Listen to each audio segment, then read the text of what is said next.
वरोरा तालुक्यातील करंजी घाटावरून विना परवाना रेती वाहतूक करताना चंद्रपूर गुन्हे शोध पथकाने सोमवारी सकाळी 8 वाजता 4 ट्रॅक्टर रेतीसह जप्त केले।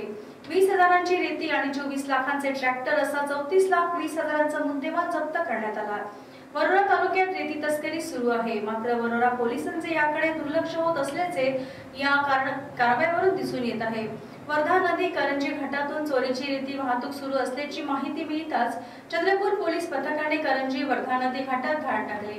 नाकाबंदी करीत असता 4 वेगवेगळ्या ट्रॅक्टरला थांबवून पंचासमक्ष पाहणी केली असता त्यात रेती आढळली।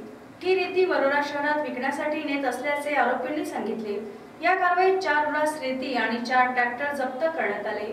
अनिल शेंद्रे, प्रवीण उडपुडे, आशिष यशवंत थेरे, तुषार माथणकर, अमोल गजानन पारोधे, सुजित कष्टी, जाकीर रसूल शेख, निलेश मिलमिले यांच्या विरुद्ध गुन्हा दाखल करण्यात आला।